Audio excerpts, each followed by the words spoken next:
So I come to you today with a tough pill for all of us to swallow. And I mean, many of us have already swallowed it because at this point it's just beating a dead horse because I know it's just so far from what we expect it to be. I thought by now we'd be on Fallout 10 and I could have like a wasteland companion girlfriend whose like story arc would be even more interesting than my real life girlfriend, so then I could break up with her and just play the game.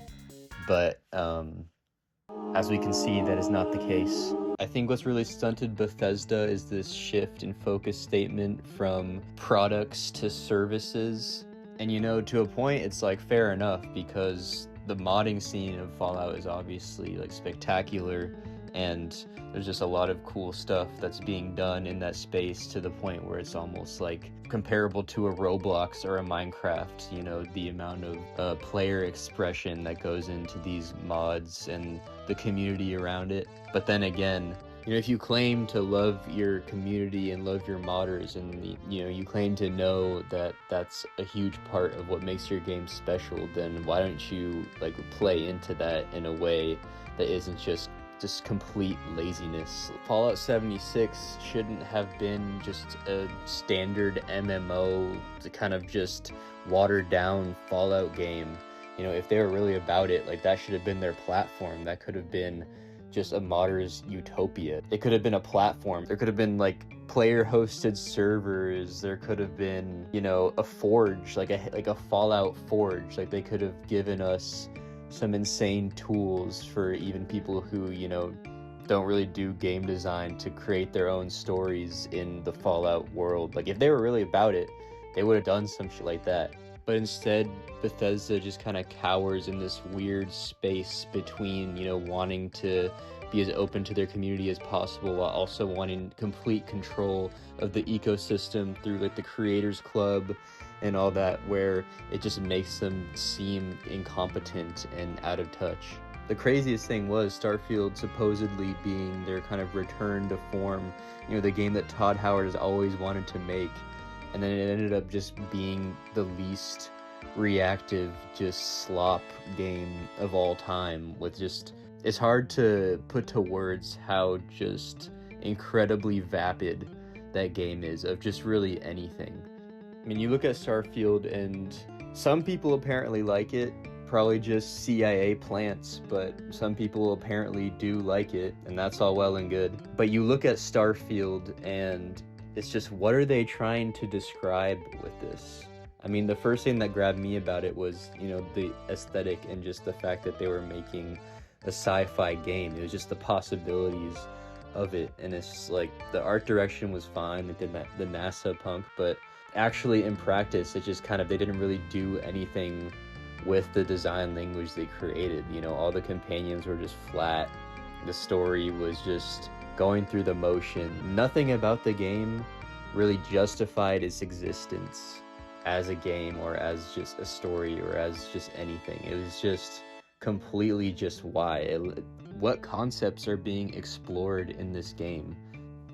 There's concepts in the game like space travel, multiverses, blah blah blah blah blah, but pretty much everything is just something that you've seen before, just kind of twisted in the most boring way you can imagine. Like, oh, cowboy desert planet, sea planet, that's kind of cyberpunk. They're all just kind of cool concepts on paper, but why are they here? I don't know. Like, it's just, and all the quests are just to move you along. It's just like a walking tour with like intermittent combat that's just slightly improved. Even just looking at Fallout 4, which isn't even Bethesda's strongest game, you got a post-apocalyptic Boston that's automatically awesome. You got a city built inside of a real-life baseball stadium in Boston, and that's called Diamond City, which is just cute. And on top of that, you got two companions that you can find in there, who are, one of which being a robot detective and the other being like a reporter for the city. Like, both of these characters have very active roles in the city that they, you find them to be in. It's just, where are you finding something like that in Starfield? I don't know. Like, all the characters are just a part of an organization, which is just kind of a vague explorer organization, and I mean they have ties to the different cities in Starfield, but like I said, one of them's just kind of like a lesbian cowboy. The opening scene of Starfield like starts kind of intriguing when you're in the mine, and then you just kind of realize that it's just a baby roller coaster that just goes in a straight line, and you meet Barrett and he's just like, all right, here's my ship, I trust you, goodbye.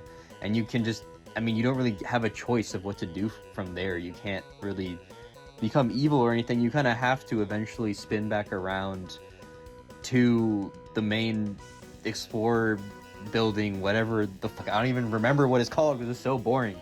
Like, it just sucks. It just totally sucks.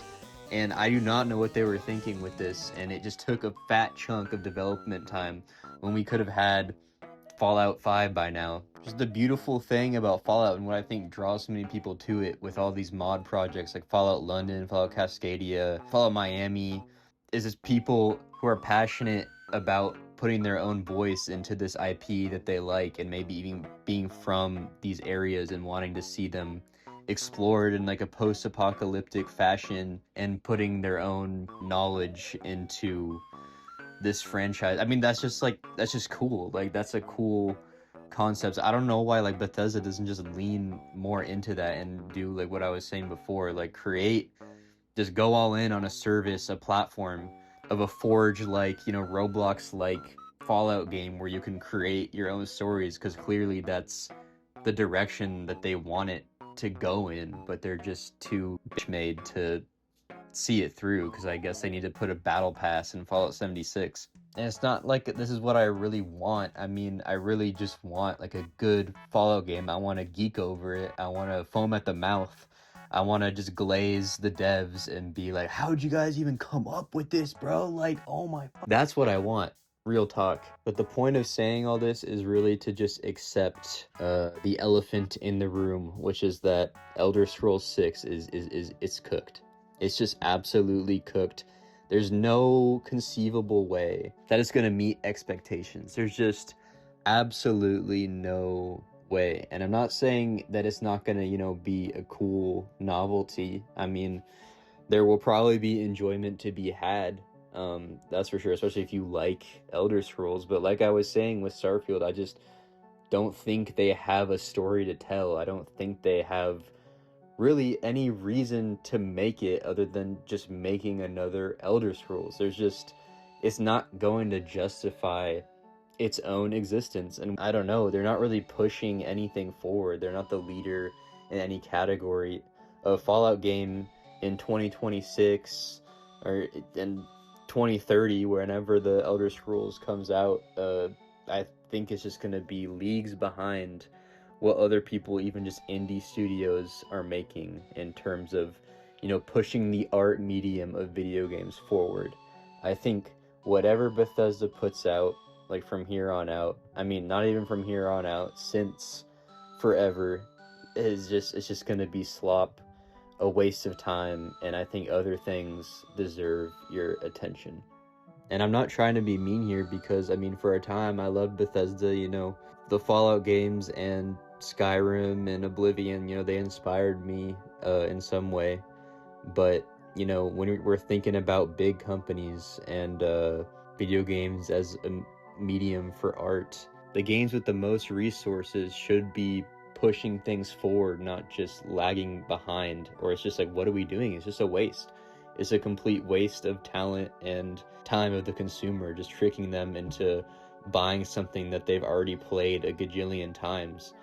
Like, Elder Scrolls 6 is going to be in the same engine. It's going to play the exact same. It'll probably have a few new gameplay aspects, but how different can it be? It's just going to be spongy enemies, awkward movement, and stilted dialogue like it's always been. And it was acceptable for a time, but it's a different time now. I'm trying to move on, and other people have made better things with less. So I think it's better to give them the time of day. I'm putting it out there. Bethesda is just over, and go play some indie games or something. But that's all from me.